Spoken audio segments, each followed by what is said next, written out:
Hello, welcome in the next video. In this video, we'll talk about how to choose the best supply and demand zones. As you can see in this example, price is creating series of higher highs and higher lows. After the last high has been created, price did a pullback, and after the pullback, price broke structure to the upside with inefficient movement. So, how would you choose the best demand zone in this case? In order to find the best demand zone, you will have to find areas where IFC has been created. Okay. You will have to find the less recent candle before the inefficiency. Which is the less recent candle before the inefficiency? It's this downside candle. So as you can see, this downside candle was the less recent candle before the inefficient push to the upside. So in this case, this downside candle will be your right demand zone. You will expect some confirmation or long entry on this zone. But let's see what happens if the less recent candle before the inefficient push isn't the downside candle in the long example. So as you can see, price did a pullback, but the less recent candle before the inefficient push is an upside candle. You don't need to be scared. This will be your right demand zone again, because it doesn't have to be an opposite side candle. So yeah, in this case, you will choose the less recent candle again before the inefficient push to the upside. So once more, your right demand or supply zone will always be the less recent candle before the inefficient push. This is the number one rule. Let's see another example.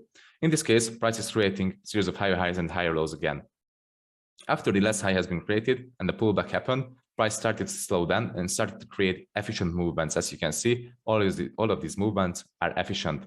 The inefficiency came into the market with these candles.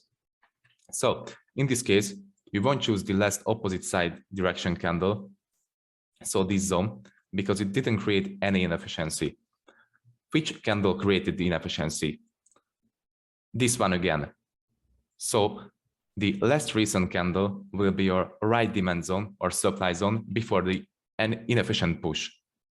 So always choose the less recent candle before the inefficient push and the break of structure. As you can see, this structure has been broken by this candle and by this inefficient push. So this will be your right demand per supply zone every time.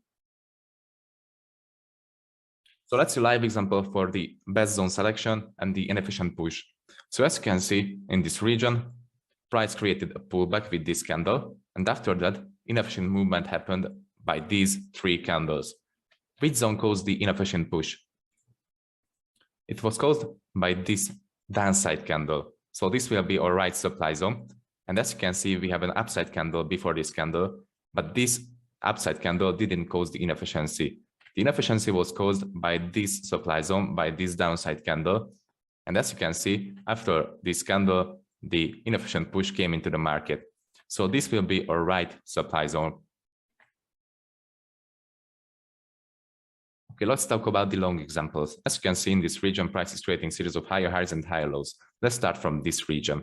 As you can see, the inefficient push came into the market here. So we have inefficiency here.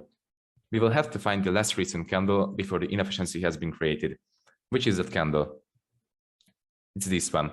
So this will be our right demand zone because it broke structure to the upside, it created inefficiency, and it swept liquidity from this region. So this will be a really strong demand zone. Let's see another demand zone. As you can see, an inefficient push happened here again. And before this inefficient push, price created a pullback. So this will be a downside candle before the inefficient push. So this will be another right demand zone because it broke structure to the upside again, created inefficiency, and actually created liquidity here, just above the zone. Okay, let's find another demand zones. So as you can see, price broke structure here to the upside, created inefficiency here. So we will have to find the less recent candle before the inefficient push. This candle is the last candle before the inefficient push. So this will be our right demand zone. As you can see, price broke structure to the upside here again. And we have inefficiency here. We have to find the less recent demand zone before the inefficient push and break of structure, which will be this one. And this goes on and on and on again. This is a really, really simple rule. You will always have to find the less recent candle before the inefficient push. Let's talk about the weak zones. As you can see, in this scenario, price is moving in a downtrend. After the high and the low has been created, price started to form pullback phase. This pullback phase is efficient, as you can see. After the pullback phase, price created a break of structure to the downside with inefficient movement. So these three candles are inefficient. This is the only scenario where you can't use the less recent candle before the inefficient push, because this candle is already mitigated by the following wick. So in this scenario, you will have to use the wick as the supply zone, because the orders are sitting on this candle, this wick, and not on the less recent candle before the inefficient push. So this is the only scenario where you can't use the less recent candle before the inefficient push. Just think logically. Where are the orders sitting?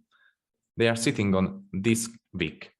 So the orders have been placed on this wick because this wick caused the inefficient push to the downside. This less recent candle by the inefficient push is already mitigated by the following wick. So once more, this is the only scenario where you can't use the less recent candle before the inefficient push. Okay, let's see a live example for this. Okay, so let's see the live example of the weak zones. As you can see, price is moving in a clear downtrend because it's forming highs, lows, lower highs, and lower lows. So let's just focus on this region.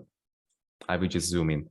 As you can see in this region, price has created inefficient move to the downside, so it's a really real inefficiency. Also, this inefficiency broke structure to the downside here, so it's a break of structure. Okay, what should we do in this case?